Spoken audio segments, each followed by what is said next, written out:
In this episode, I'm joined by David Engels, who is a historian and philosopher of history. He is also chair for Roman history at the University of Brussels and research professor at the Instytut Zachodni. In this episode, we discuss the first volume of Oswald Spengler's The Decline of the West. I'd like to say a big thank you to my paid patrons and subscribers for making all of this work possible, and if you would like to support Hymetics and gain access to some exclusive content, please find links in the description below. Enjoy. Okay, so David Engels, thanks very much for joining us on Hermitix podcast. Thank you very much for the invitation. Looking forward to our discussion. We are going to be discussing in this first part of two to sort of discuss the volumes respectively. We're going to be discussing the work of Oswald Spengler, specifically his sort of magnum opus and most well-known work, The Decline of the West, which is split into Volume 1, Form and Actuality, and then Volume 2, Perspectives of World History.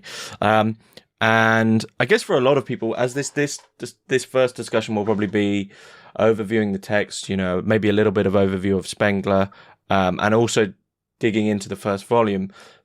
For people, I guess, who haven't actually read Decline of the West, the first volume isn't really like what you'd think it's going to be about in terms of the title and in terms of you think you'll be stepping into this grand, perhaps defensive Western historical vision, which you are to a certain degree, but then the mathematics comes in and certain peculiar traits which you don't really expect, at least from my own opinion. But before we begin, David, just tell us a little bit about yourself, what it is you do, and I guess also, when you first came across the work of Spengler and why it interests you so much. Mm-hmm. Yeah, with pleasure. And first, thank you very much for the opportunity to speak about Spengler. One does not very often have the occasion to speak about this philosopher of history who is still very much unknown to many people.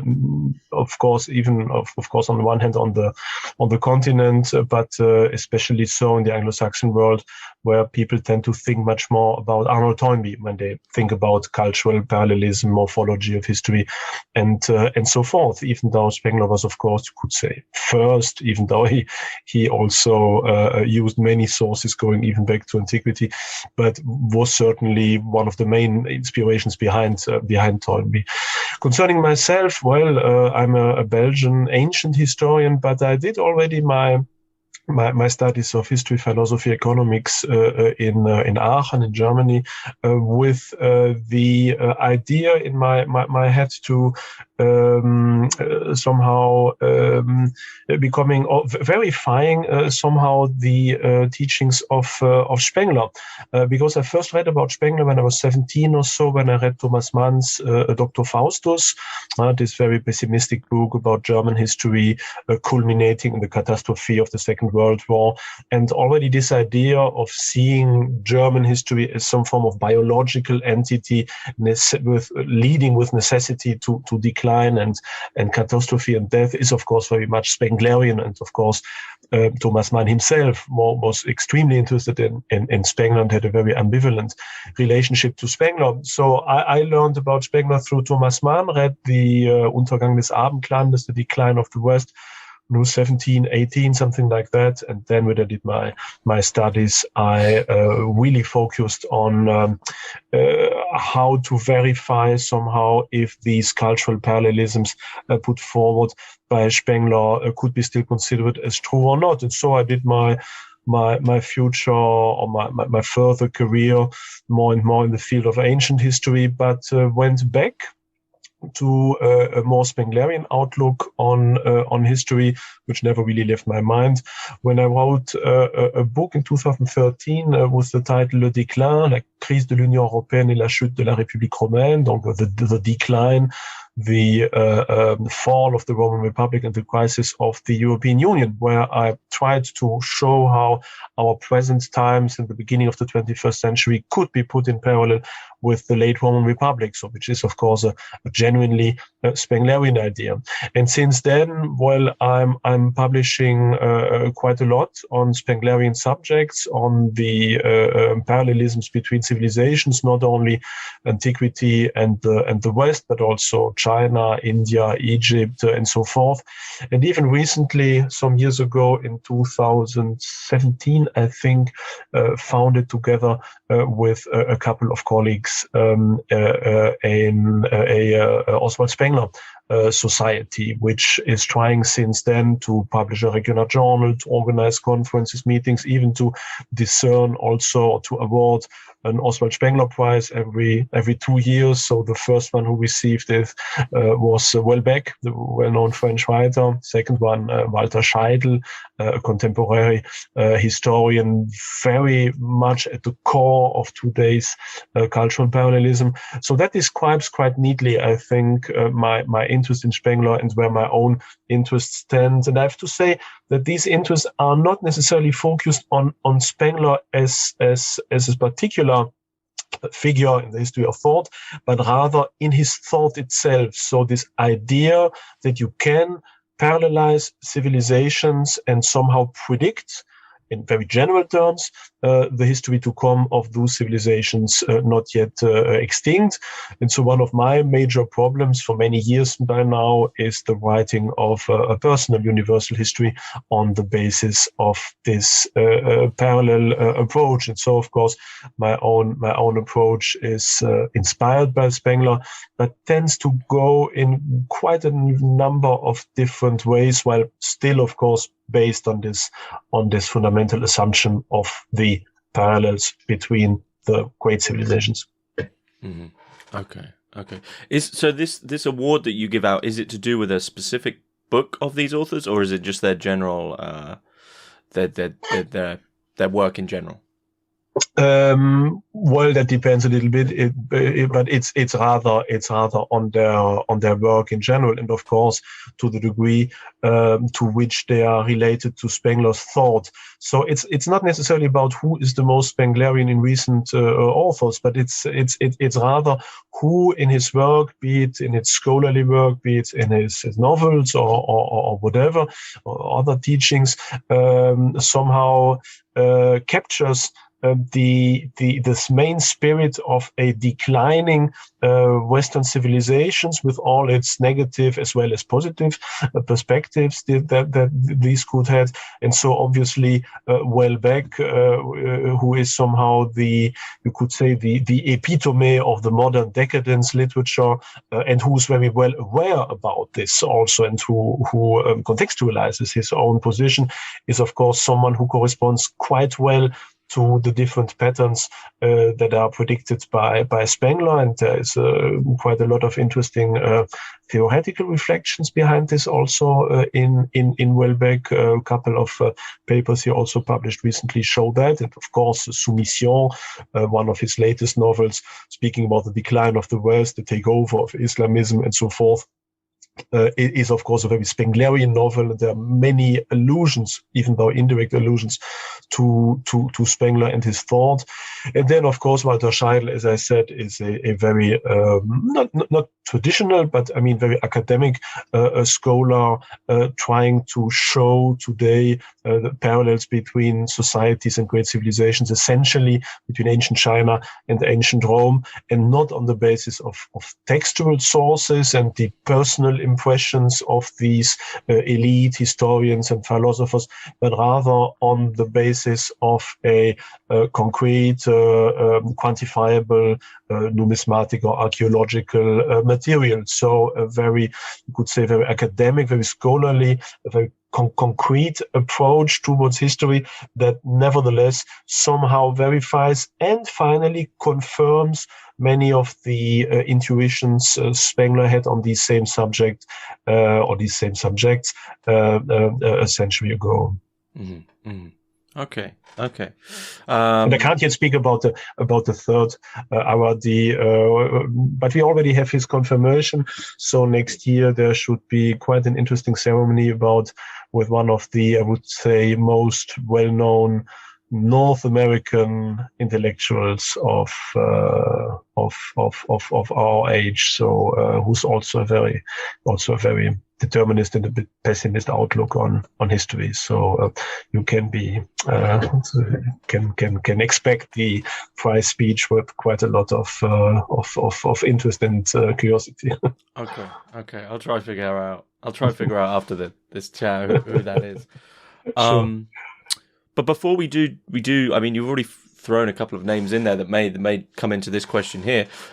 Before we jump in specifically with the decline of the West, I have to ask you the Hymetics question. You can place 3 thinkers, living or dead, into a room and listen in on the conversation. Who do you pick? But as we're talking specifically about Spengler, he's already there, and 3 more are walking in.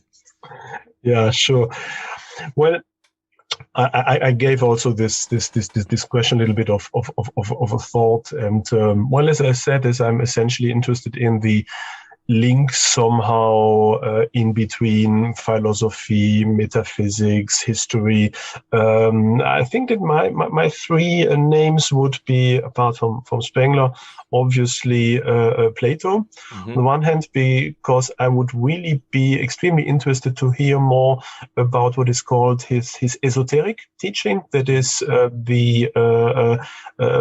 his teaching on the first principles, which we can just reconstruct on the basis of some allusions in Aristotle and in other texts, and which are extremely interesting because they show that there are quite a lot of similarities between Plato's esoteric teachings about the one, the many, and what is in between, with the Neoplatonic thought than with much other elements in classical antiquity. So that makes Plato appear or as being much closer to other dialectical and ternarian thinkers, such as Plotin, Proclus, Damascus, of course, but also like Cusanus or like Hegel, than what we thought before. So that was something I would be really interested in.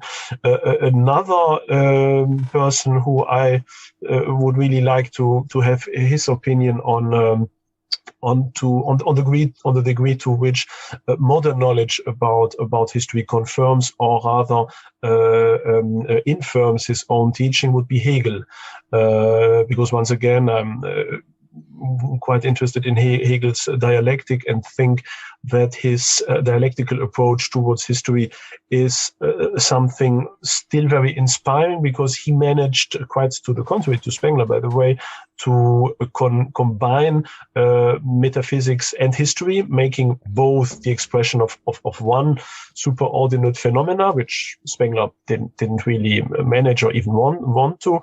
And so I would be quite interested to see what Hegel would think about his own theory in the light of the new discoveries on history, on the many new civilizations that have been found, on the new interpretation also of antiquity, the Middle Ages, and so forth, that quite differ and diverge from what he knew in his own time, and which I hope, would perhaps lead him to change his opinion on the idea that world history in itself is teleological, and perhaps rather lead him, as it does with me, to think that the laws of dialectics do not necessarily apply to world history, but at least to the histories of civilizations. Mm-hmm. And then the third thinker, of course, and you may perhaps now frown or laugh perhaps, because it's not necessarily a philosophical or historical thinker, would be Tolkien, who is one of my favorite authors since ever, you could say, and whom I see not at all as which it isn't, of course, just as fantasy writer like Howard or like many others, but rather like a very deep thinker, trying to somehow encapsulate in his novels, in his different mythological sketches, quite a lot of very deep Catholic, obviously, thinking about history, about the destiny of man, and so forth. And I would really like to hear him discuss with Spengler, as I do not think that Tolkien knew about Spengler. I don't think he ever read him. At least there are no allusions in his correspondence or or other texts, but there are quite a lot of similarity. It's when it comes to his pessimistic outlook, to his vision of different civilizations and ages evolving also in a very circular fashion, but all that, of course, not on the grounds of something like Spengler's somewhat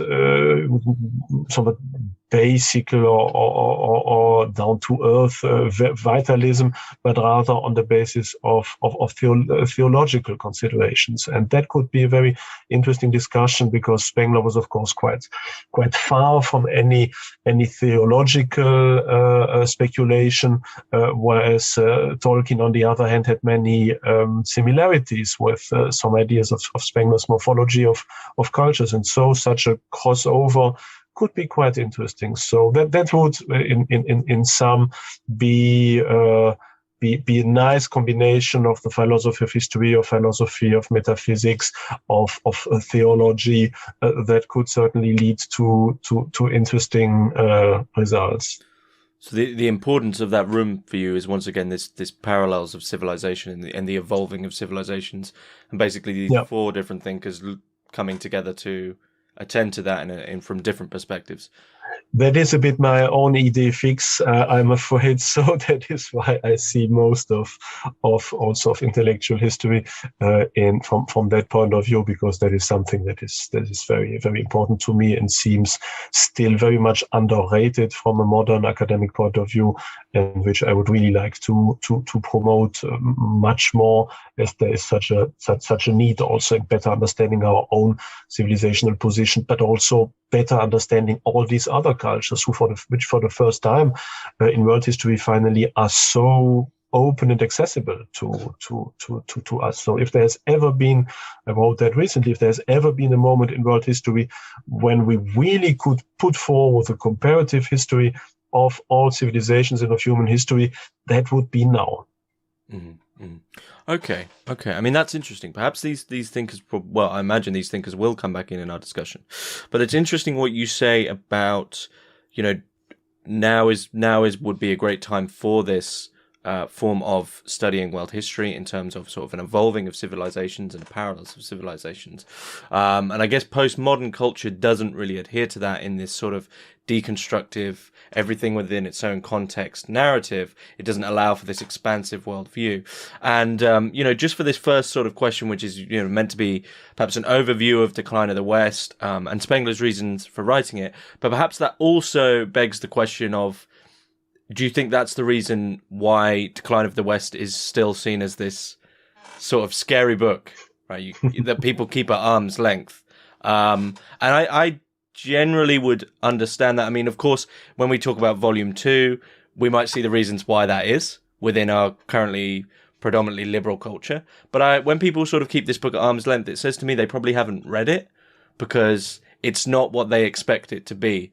But do you think that's some of the reasons why perhaps Decline of the West hasn't really taken root? Mm-hmm. Yeah, most certainly.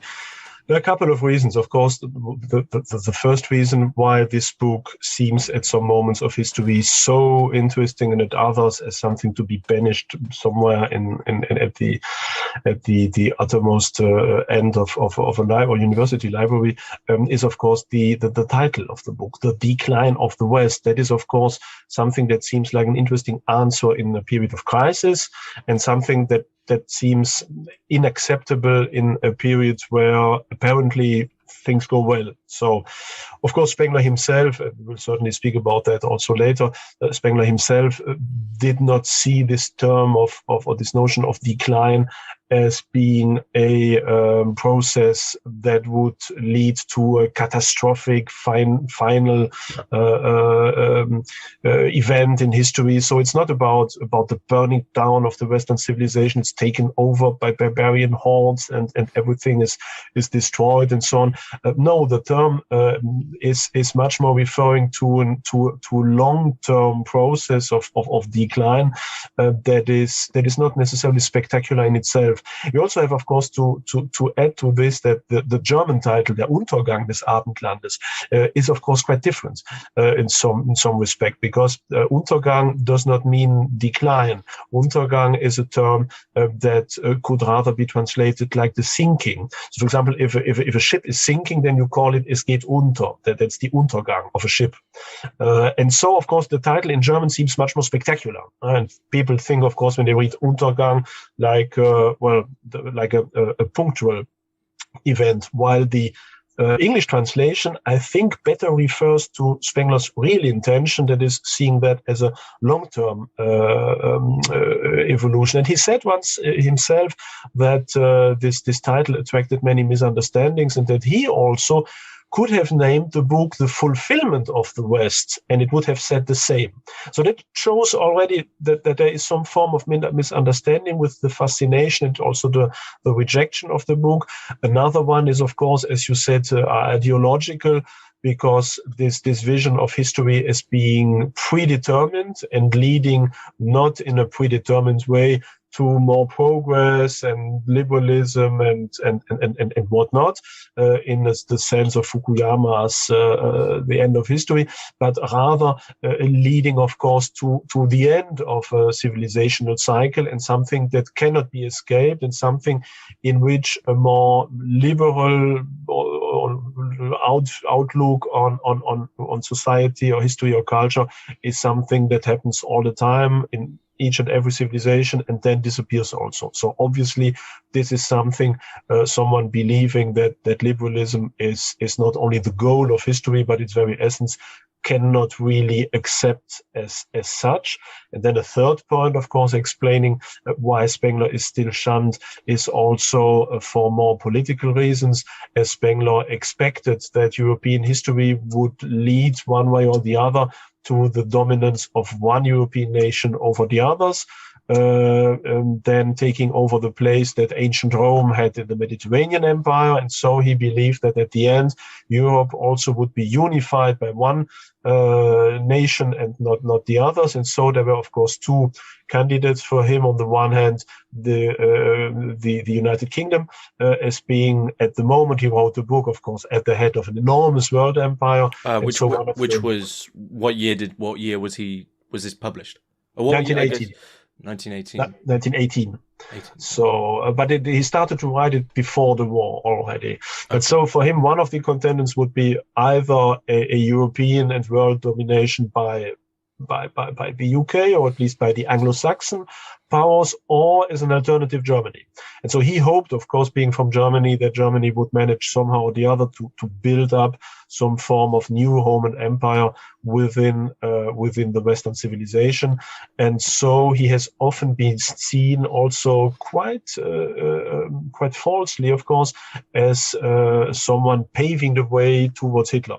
Mm-hmm. And National Socialism, even though, of course, this form of basic national patriotism, that is wanting that rather one's own nation than another nation takes over this place that seems predetermined in world history, is not so original, or is not necessarily typically fascist or national socialist.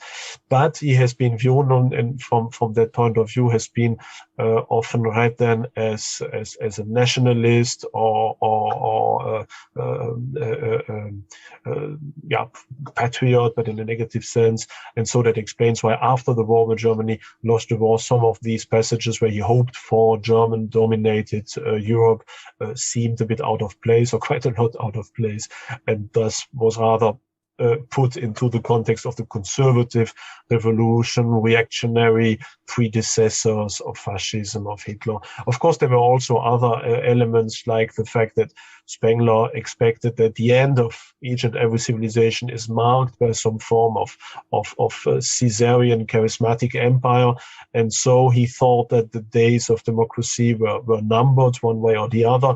And that, for example, someone like Mussolini were the first hints of something that would be to come, not necessarily in the 20th century, but essentially in the 21st century. And so he developed quite some you could say, some sympathies for Mussolini, saying, well, that is the unavoidable fate of history, that sooner or later that kind of character will take over. And of course, after the war also, that has been seen as being deeply suspicious. So all that explains a little bit why it's still difficult to speak about Spengler, even more so as you already spoke about that. The volume is of course quite bulky, so it's not something just to read on your usual train travel or commuting from home to the working place. It's very complex. It's not a very systematic book also. It goes into many different ways, and is not at all, as you would expect from the title, a systematic comparison of civilization, but rather an examination under a variety of different angles. It's rather a fragment than a systematic treatment of that subject. And I think that is also something that many readers might have discovered when they started to read the book and then didn't necessarily continue because it didn't fulfill their expectations. Okay. So in relation to what you said about sort of the inevitability of voices such as, let's say, take the two most controversial examples, Hitler and Mussolini, as being these inevitable, almost last gasps of civilization in a sense. Is there, I guess the question is, what for Spengler is history? But equally, one of the few things I guess people commonly do know about Spengler is that he understands history as a cycle. Is there a clear cycle for Spengler, or is it fairly, something different? Mm-hmm. Yeah.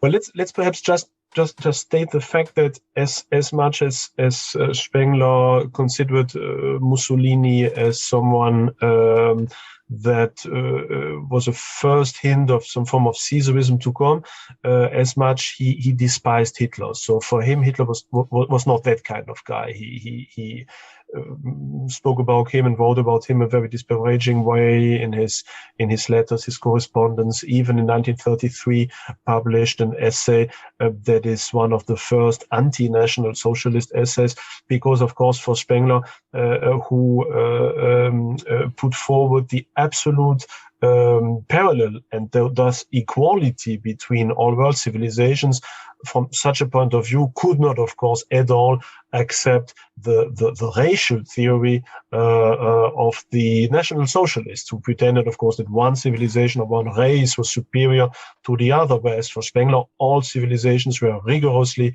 symmetrical and on an equal footing. Of course, that explains also the clashes that happened between 33 and Spengler's death in 36, between him and his defenders on the one hand and National Socialist propagandists on the other, who at the end even formally put on a ban on any quotation of his name in the contemporary press, because he became a persona non grata, who was discovered as being ideologically too much opposed to this National Socialism. They're just a part, but it already leads, of course, to your real question, that is, to what degree is this system really determinist? And indeed it is. So for Spengler, there is no way to escape the basic law of history, which, following to Spengler, is the fact that the history of civilization, or the history of each and every civilization, behaves in an organic way. That is, corresponds to the different steps and evolutionary steps of a biological entity, be it a plant, be it a human being. That is, for him, every civilization has its birth, its growing, its apogee, its decline, its old age, and then its fossilization. So it's not an end like this, you could say, but it's rather a slowing fossilization into some form of post-historical stage. And of course, these two moments are a bit vague in Spengler's philosophy, so he does not really explain why precisely a civilization emerges, what's the initial Big Bang, you could say, that makes that now, after some form of preparation, a civilization starts to rise. And of course, to explain the relation between this post-civilizational, post-historical status and the real civilizational phase, that is, of course, also something that is still quite malleable in Spengler's thought. But the basic idea is that this evolution, which is not entirely cyclical because it doesn't go back to the beginning and then starts over all again, but it is rather like a curve where, well, at the end, there are some similarities, of course, with the beginning, but the end is really the end. So that civilization doesn't rise again. Once antiquity is dead or the Western civilization is dead, then it remains as such. And this history of a civilization for Spengler spans over 1,000 years, more or less. So it's not about numerological considerations, just vaguely a millennium, sometimes a little bit more, sometimes a little bit less, and is differentiated into a series of phases and stages corresponding to the evolution of, as I said, a plant or human being. And as this applies to all civilizations, that makes it possible, of course, to see where different moments in the history of civilizations are identical or parallel, not because they happen at the same absolute time, but at the same relative time within the development of each of these civilizations.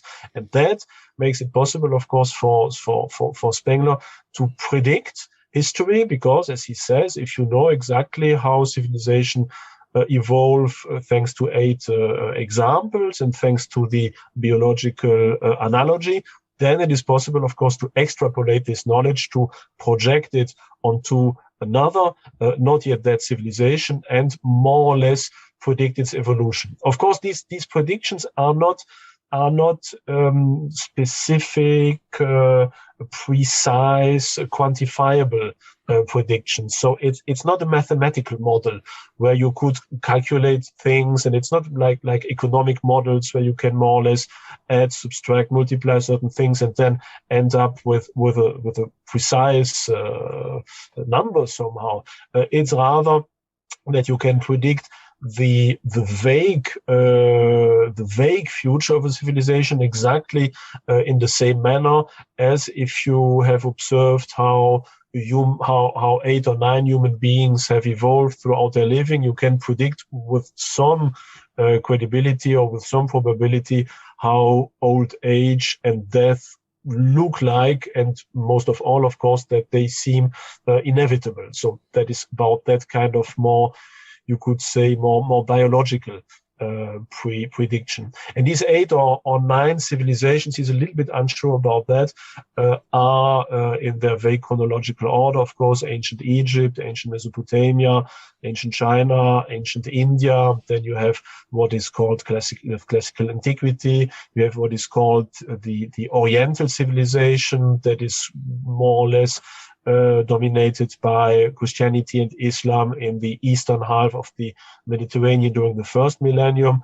Then you have Western civilization. You have what Spengler calls the Mesoamerican civilization. He was not yet really aware about the South Americans, like the Incas, but he quite well had some ideas about the Maya and the Aztecs.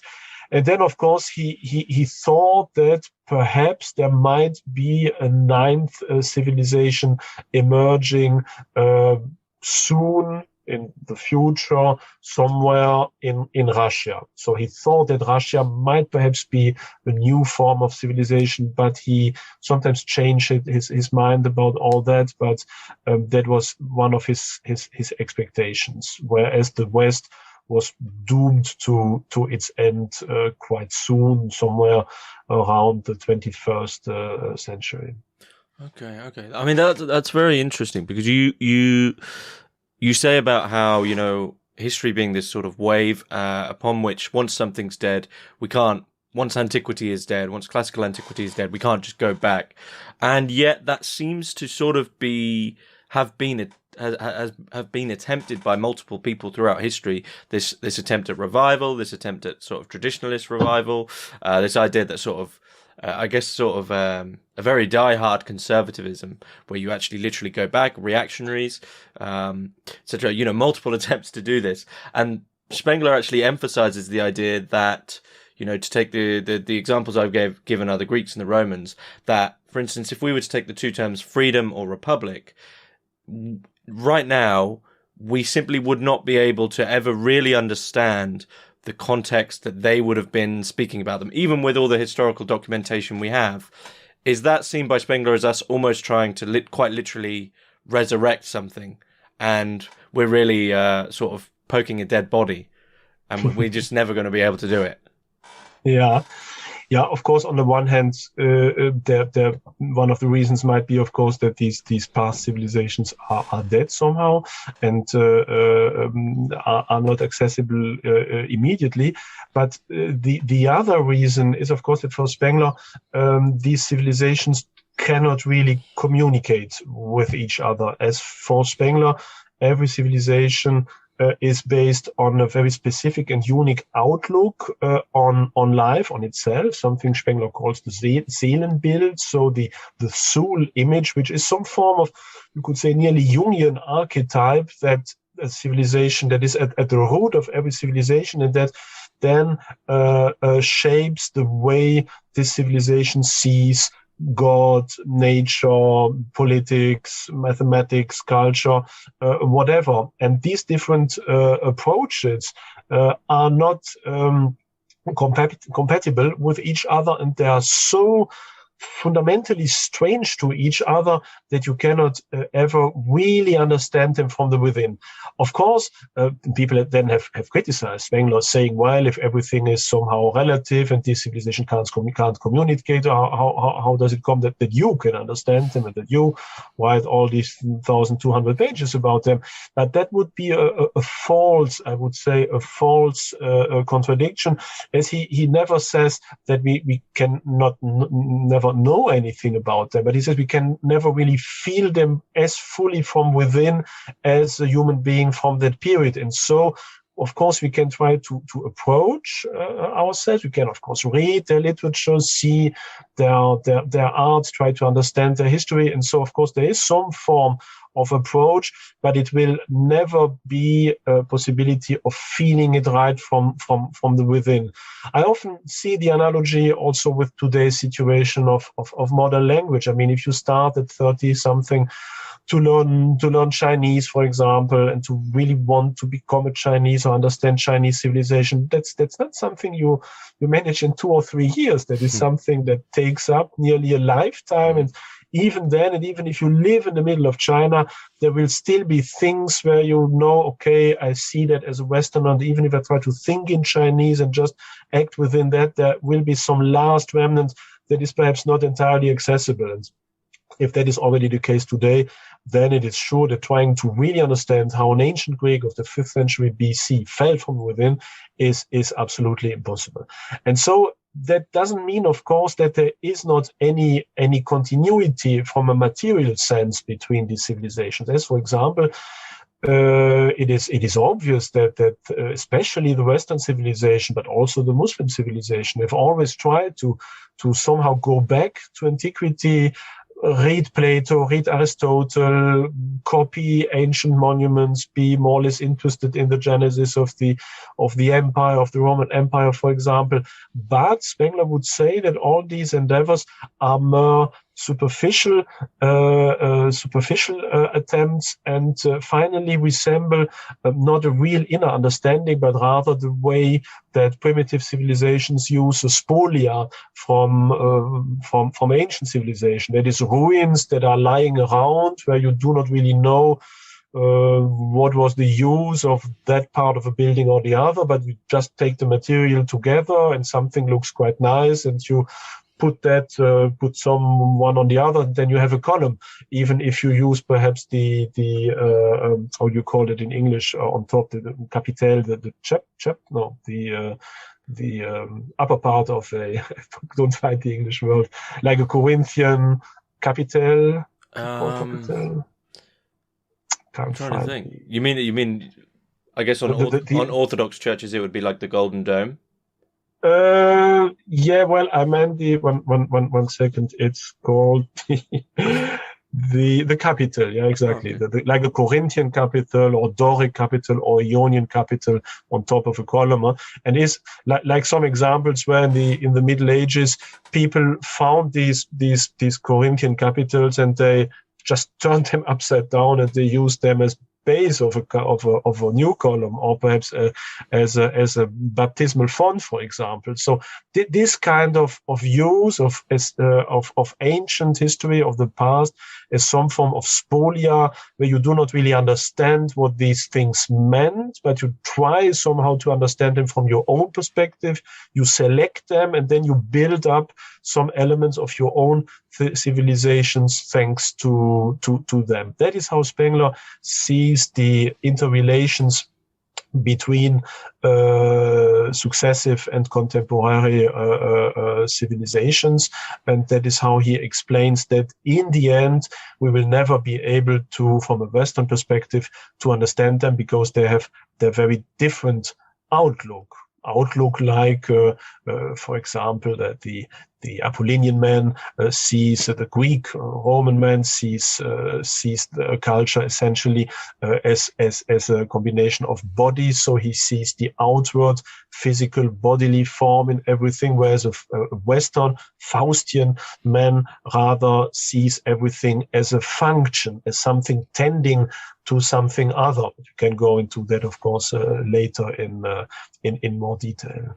Okay. So it's sort of, there is quite surprisingly, it seems, there is a cultural relativity for Spengler, but it's equally connected to, as I said in the questions on page 54, he says there's no eternal truths, but it seems there are culturally contextual truths which you have to understand in relation to how they then alter what they sort of subsume into their culture. So a culture's understanding of history equally has its own truths, which it then uses to alter how it understands history. So you can never really get to, there never is going to be a truth.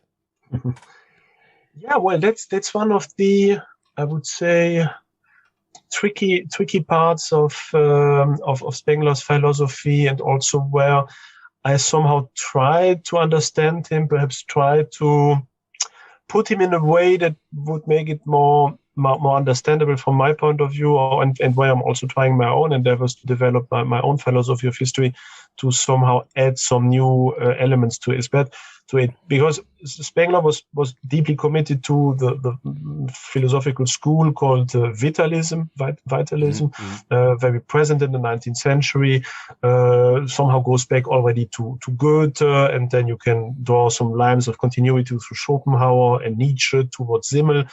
And all these thinkers were convinced in the fact that the ultimate principle of, or that there was some form of dichotomy rather, between, on the one hand, what is anorganic, purely material, logical, but somehow dead, and then that there is something that is living, that is natural, that is evolving, that has, of course, its beginning and its end somehow, and that does not only apply, of course, to individual bodily entities, but also to civilizations. And so that's more or less the somewhat dualistic background of Spengler's philosophy of history.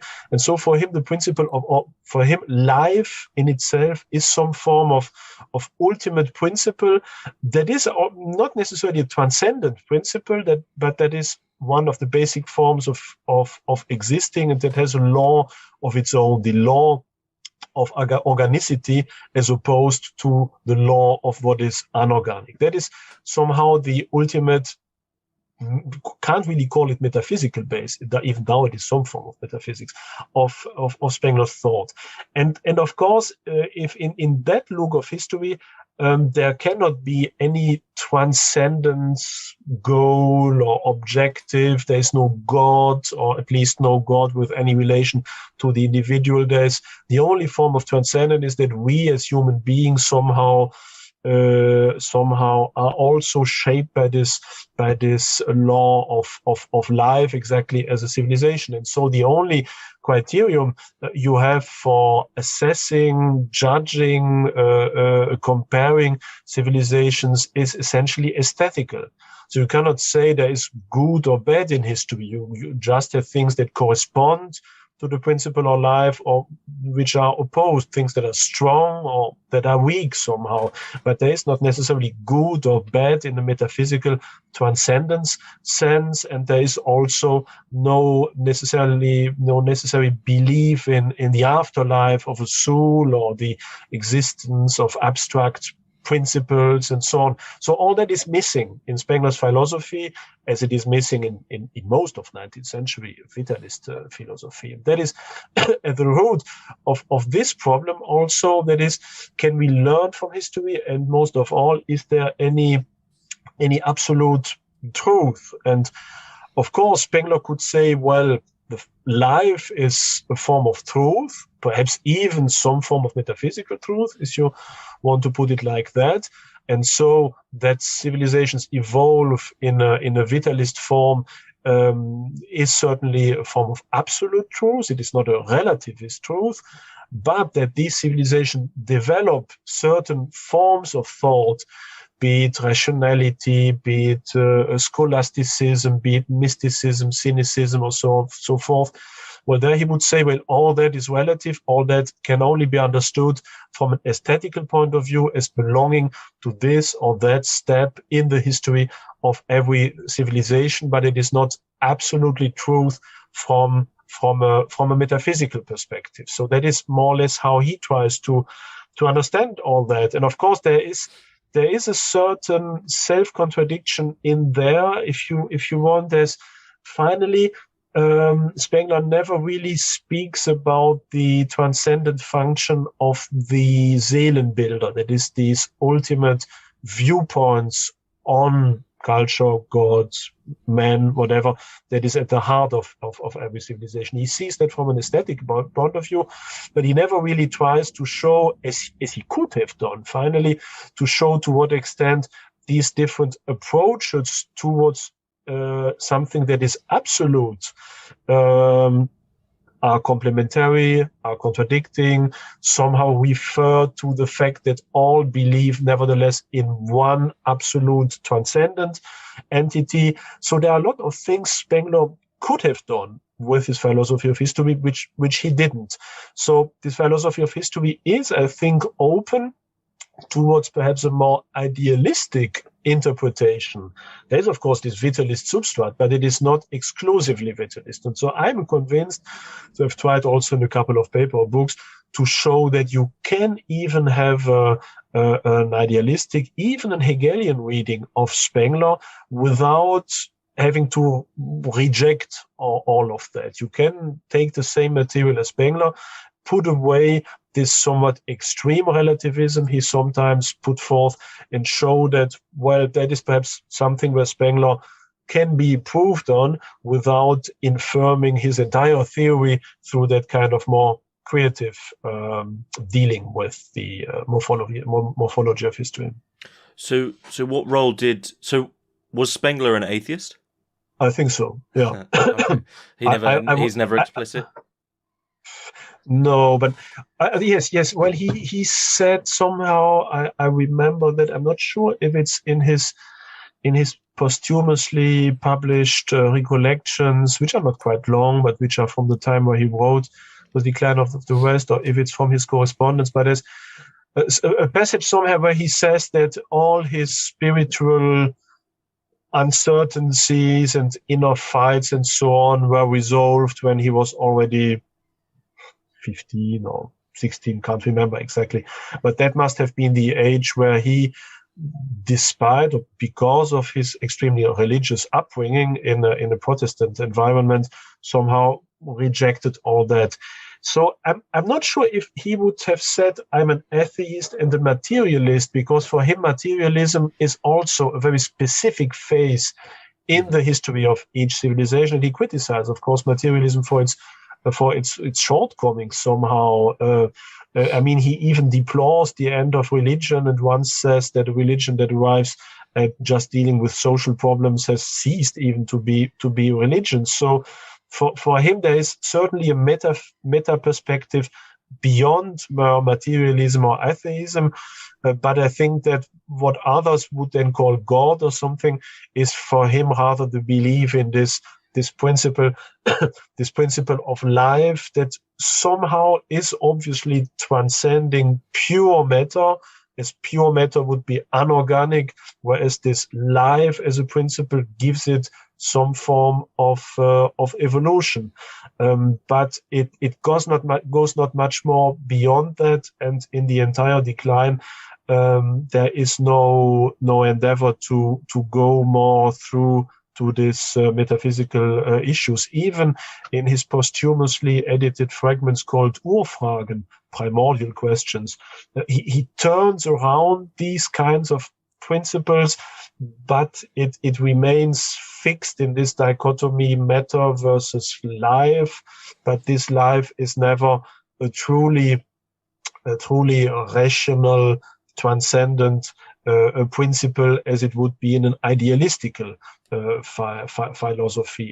It is neither subordinated to pure matter. It is just another principle, you could say, that explains through its dualistic interaction how life evolves, but in the end it remains somehow dualistic and without sense, because Spengler also in one very well-known passage says that finally history has no sense. So there is no metaphysical sense beyond it all. It is just something you can look at, admire from an aesthetical perspective, that is beautiful. So for him, the beauty of something is an existing category, but it is nothing that has any form of metaphysical or moral or teleological sense, sub specie eternitatis, if you wish. Mm-hmm, mm-hmm. So let's say spiritual markers or symbols, or I don't know how to say them, but spiritual factors such as God, such as souls, such as our understanding of souls, such as our understanding of scripture. This, for Spengler, would be removed from the purely spiritual understanding and understood within that historical framework. So that is really, is that a common criticism of Spengler, that he's sort of removing things from their own context and thereby applying them to his own sort of Spenglerian world history view? Well, I would say that in the reception of Spengler, there has been, of course, a very negative reception of him from the side of theologians, of theological authors and academics, but not necessarily because of his own atheism and endeavor to somehow relativize the entire history in order to put it into his system. The criticism, of course, of the theologians was rather about his view about Christianity not being a unique phenomenon in history, but rather being or belonging to what he called the Oriental civilization. That is, and he in one passage also clearly states it, that in fact Islam and early Christianity belong to the same civilization, and that Christianity has developed in the Western civilization, that is since the Carolingian or Ottonian reform, so around the year 800 or 1000, that this Christianity is utterly different. It takes over, obviously, books, cults, rituals, hierarchies, and so forth, but fills it with a very different spirit. And at one place he even says concretely that finally Jesus is much nearer to Islam than to today's Islam than to today's Western Christianity, because it belongs to this civilization. So that is, of course, something that was not necessarily very much appreciated by the theological colleagues of Spengler. So he was criticized for that.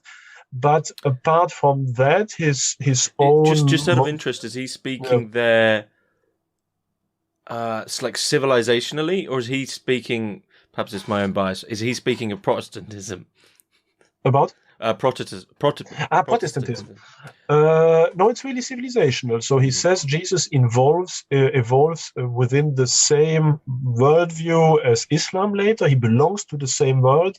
Jesus is nearer somehow to the imagination of the 1001 Nights than to Western, be it Catholicism, be it Protestantism. So he doesn't make a big difference also between Catholicism and Protestantism. For him, just Protestantism is a further phase, you could say, of Catholicism that translates Catholicism into a more rationalist, abstract background. So it's in some way also a form of decline, if you wish, of Christianity. If you see its Catholic beginning at its real beginning or highlight.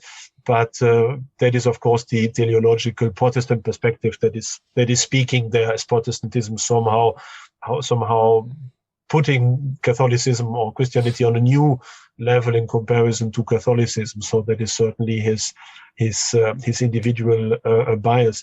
But in order to come back to the question about the criticism, so he has not necessarily been criticized because of his more atheist or vitalist outlook on history. That was quite common in the 1920s. I mean, everyone was Nietzschean in some way or the other. And so those, at least, who even condescended to discuss the decline of the West, generally had much more problems with his determinism and the way he somewhat creatively also reinterpreted certain phases in history so that it matched together, and of course with individual errors of his book than with the rest. But I think what is also perhaps very relevant about that question is that the first volume of The Decline of the West, which has been published in 1918, so just at the end of the war, a bit before the end of the war, even when Spengler even still hoped for German victory in the First World War, that this first volume, which is more about mathematics, arts, philosophy, and so forth, and not yet necessarily about political issues, was discussed in a quite large fashion in the contemporary academic world, whereas the second volume, which is, I would say, much more to the point, and which really interprets contemporary Western history in view of all this, and which can seem very provocative, was much less discussed, because obviously it seemed too political, not academic enough. And so the volume that may seem today the more boring of the two was the one that was better accepted by the academic colleagues than the second one, which is, I think, much deeper as it really delves into political analogies, but which was considered as being too politically engaged and perhaps also dangerous by the contemporaries. Also have, of course, to say that in 1918, there was a huge disorientation even of the academic world in Germany after the war, which was lost, and the upheavals of the Versailles Treaty and the beginnings of the Weimar Republic. Whereas in 1922, when the second volume appeared, the Weimar Republic had settled down, democracy was somehow confirmed, you could say, much more than in 1918. And so Spengler's quite critical remarks towards Weimar and towards modern liberalism seemed, of course, a bit too dangerous, so that many colleagues didn't even start to discuss the second volume, because it seemed somehow to discredit itself because of its political bias. Okay. That's understandable within that historical context, I guess. Yeah. And another German figure along sort of the Spenglerian vitalist line that I've discussed on the show before, Ludwig Clark, was also someone who work was ignored basically for those very same reasons, that it just fell at the wrong time, and has eventually meant that he's misconstrued in that same manner, of really nothing to do with Nazism or fascism, but he would just happen to be at that time. So it's unfortunate. Yeah. There's, of course, a style of this period, also a fashion to write that somehow belongs, of course, to this same mindset of the 1920s, 1930s, a very bombastic approach towards style, a very speaking much about fate, about the soul, about destiny, about the essence of peoples, and so on. And of course, that seems from a present point of view very old, not only old-fashioned, but also somehow politically frauded and too much connected also to the same vocabulary that was, of course, used then by the conservative revolution. Mm-hmm. Okay. So you mentioned at the beginning that you wrote a paper or a couple of papers on comparing the fall of the Roman Empire to contemporary understanding of the EU. But you say this was like a Hegelian reading of Spengler in this. Yeah, well, there is on the one hand this book. I think that's the German version, On the Path Towards Empires. It seems a bit cheesy, but this idea of a comparison between the late Roman Republic and present day West, that was not necessarily a philosophical book. Of course, there were these basic assumptions of cultural comparatism below it, but I didn't really put that too much into that framework, because it was rather about really concrete analogies between 21st century AD and the 1st century BC. But I wrote also a couple of papers which have also recently been published in my this year's book on Oswald Spengler, which is a collection of papers I published, of my papers, which I published some months ago. And there are indeed reunited the different papers where I tried to present some form of combination between a Hegelian ternary dialectical approach towards history and Spengler's idea that all civilizations are equal and parallel. And basically, on the one hand, I show that Hegel's idea that history that human history as such evolves in three stages, that is the old Orient, the ancient Orient, where just one man was free, that is the despot, the classical antiquity where some were free, that is Greek and Roman antiquity, and then the modern West since the Middle Ages where all are free, and where each of these phases is also subdivided into different stages, does not necessarily correspond to reality, because of course this vision, ancient Orient, classical antiquity, modern West, is a very old-fashioned and world of view of the world, which does not correspond at all to the inner differences between what is called the ancient Orient, and not at all also to the reality of classical antiquity, but also that the recent evolution of the West seems to show that not everything is tending towards the absolute freedom of everyone and the triumph of freedom and democracy and constitutionalism, but that there are dark clouds on the horizons.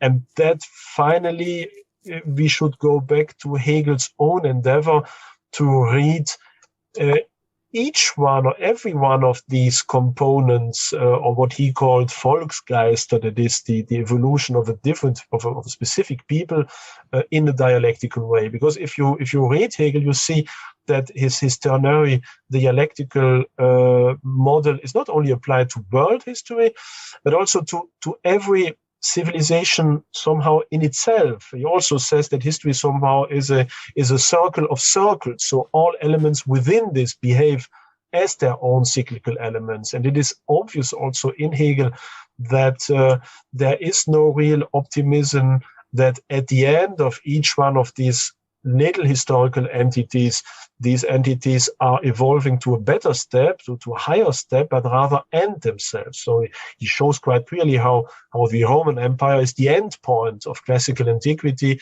and is not better than the rest, but rather somehow an ending point behind which there cannot be any form of continuity. And so there are quite a lot of metaphysical elements in Hegel's philosophy of history which seem much more Spenglerian than you would think. And so I tried to mix and match and somehow the two to take over this dialectical approach towards history, but basically not to see it as a progress, but rather as some form of curve or cycle, and to apply it not to world history, but to different civilizations. And then this matches very well to Spengler's categories and makes it possible to use basically the basic assumptions of German idealism in order to make the evolution of every civilization not just an aesthetical phenomenon, but something that is necessary, that is logically necessary, and that is somehow replaying a ternary dialectical structure that is typical for not just for history, but for logical thought, for all forms of real phenomena. So this in short the core of this attempt, which is then proposed or shown to apply to the Iranian civilization, the Western civilization, the ancient civilization. And it functions quite well, I dare say, at least my point of view. Okay. So as perhaps as a good final question, because I think people will probably be dying to know, going off your own book there and your own work and this Spenglerian analysis, where do you see contemporary Western civilization? Can we use Spengler to say, here's roughly where we are? What does our cycle look like and whereabouts in it are we? Mm-hmm. Yeah, well, from a purely political point of view, for Spengler, or from a biological point of view, we are somewhere at the beginning of the winter of the old age of Western civilization, which is marked on the one hand because for Spengler, of course, these entities are called Kulturen, cultures, whose last stage only is called civilization. So he makes a difference which we do not necessarily generally make when we speak like today, but for him, civilization is a very specific term that just applies to the end of the history of a culture, of a culture. And so for him, civilization starts more or less with the French Revolution and with Napoleon, exactly like in antiquity it starts with Alexander the Great, for example. And so it's the history of modernity that corresponds more or less to the history of Hellenism in classical antiquity. And now we are more or less at the end of that. That is, we are more or less where the late Roman Republic is situated within the ancient civilization. And so this is a time where real creative impetus has died out, more or less. Everything that is left over is just quantity, is the possibility of expansion, but not of a qualitative bettering or evolution. So we are already in this very unorganic logic somehow of we can expand, we can build up, we can accumulate, but we will not be really able to create something that is fundamentally new. That is also why we focus essentially on technical progress, on democracy as being also a division of society into equal parts and not into qualitatively different parts. That is why our period is a period of imperialism, of globalism, of materialism, of consumerism. All that, Spengler would say, is typical for late civilization. It would also mark the end of the Greco-Roman civilization. And that leads to the fact that from a political point of view, we are now during the last stages of the triumph of what is for Spengler the ultra-liberal plutocratic system where democracy has more or less been parasited by a purely capitalist, ultra-capitalist outlook on economy. So democracy, what remains of democracy, is just some form of smokescreen that is hiding the fact that it is the big corporations who decide about everything, whereas the people is more or less manipulated through money by the media, mass media, and so forth. That's what he already in 1918, 1920, 22 predicted for the 21st century. And so this evolution then leads, following to Spengler in our age, to the rise of Caesarism. Caesarism as some form of reaction to that, where the people are so disconnected from this polarizing system that they want to overthrow one way or the other this dictatorship of money and replace it by some form of more political, archaical dictatorship. And that is why they give rise to a series of Caesars. That is some form of, you could say, populist tribunes of the people trying to protect the people and fight against big money. people like Catilina, like Claudius, like Marius in classical antiquity. Today, of course, there are also quite a number of people you could name. I'm sure that Spengler would have a lot of pleasure in studying Donald Trump, for example, as being one of these proto-Caesarist or at least tribunesque people like Trump and Catilina, for example. That's a very, very interesting comparison. I also wrote some papers on that. And so these Caesarist personalities will then more and more also accumulate power in the form not of money, but of popular support and of support by army, police force, or paramilitary institutions, and then one way or the other overthrow these ultra-capitalist system, while establishing more and more some form of symbiosis with it in order to get things run. And so that leads then, after the Caesarist phase, to what could be called the Augustan phase, that is to some form of definitive, final empire that is strictly hierarchical, where you of course have the empire, but you also have big money and big elite players somehow as some form of new aristocracy, but whose well-being depends, of course, on the ascendant of the ruler, who is based essentially on the army and on the people. And this then creates some final form of government that does not really evolve much further from there, that just perhaps becomes a bit more simple and primitive, and where all the ancient forms of refinement disappear in order to make place to a very crude form of military monarchy, which becomes then more and more barbarian, you could say, and less and even less creative than everything that was before, until it is, one way or the other, blown away by its internal dissensions, by outward influences, by natural catastrophes. Who knows? So once this Augustan empire, you could say, is established, and for Spengler, that is something that would happen now during the next 1 or 2 generations. From that moment on, a civilization becomes our civilization would then become totally petrified and would cease to evolve really much more than what happened now, and be more or less in analogy with the Roman Empire. Do you personally agree that we that's do you see that happening? Yeah. Which markers do you see as this Augustan type form of governance? Who do you see as being if you're happy to speak about it, who do you see as being the figureheads of that?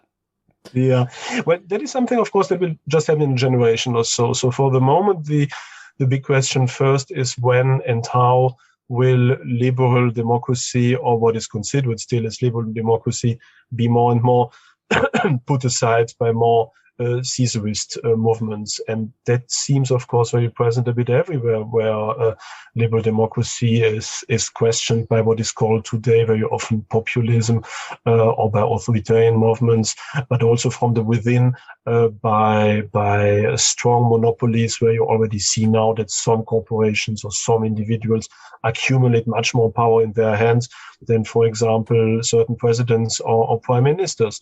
And so the erosion of what remains, at least on a formal point of view, what remains of liberal democracy becomes, of course, obvious not only in the last years, but of course now with the COVID crisis, where it seems more and more obvious that fears of seeing our liberty rights durably removed or conditioned by certain forms of well-behavior becomes an everyday reality for many people, and won't go away also, as I fear very often.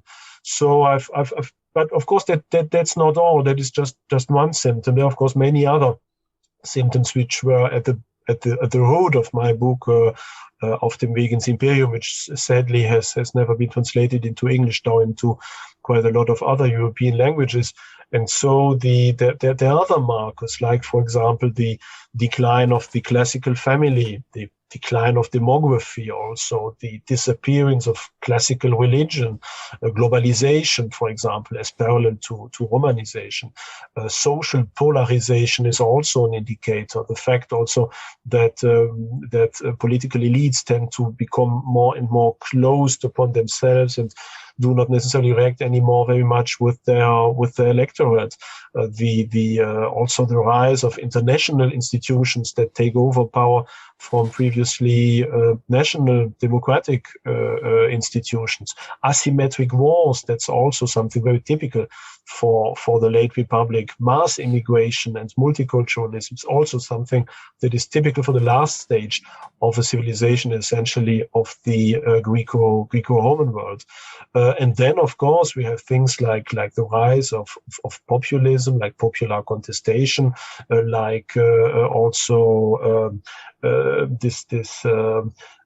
could you say, not Caesarist, but a demagogic approach of populist movements towards power, because they do not necessarily have a response. They just contest something and thrive on this form of contest without any positive program, because there is no real solution to that issue. And so there are quite a lot of these different elements which, taken together, point very strongly to an analogy between this late Roman Republic and the present. And so for me, as for Spengler, obviously, to whom I'm much indebted in this, the outcome seems inevitable. That is some form of large scale and endemic political unrest, like we see already in France through the Yellow Vests, or in the US with the Black Lives Matters, as being some first form of manifestation of this endemic form of insecurity and unrest, and thus an impending economic decline also that will necessarily follow, and that will lead sooner or later to the emergence of these Caesarist individuals. For the moment, people like, for example, Joe Biden or like Macron correspond very clearly to someone like Pompeius in the late Roman Republic, who tried for the last time somehow to fit together this ancient senatorial system and somehow defend it against any form of populist or Caesarist menace.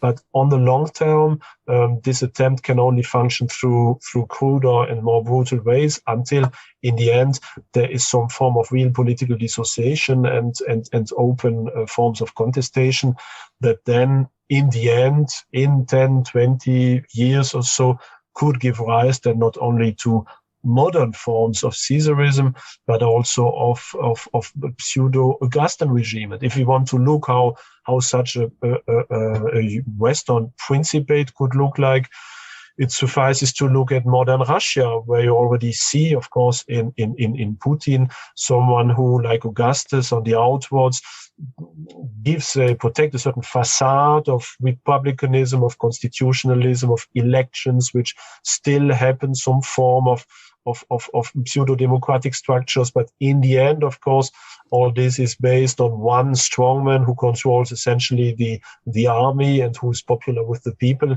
in order to keep at bay somehow these oligarchs on which this system is nevertheless based. So there are quite a lot already of elements of an Augustan principate in modern day Russia.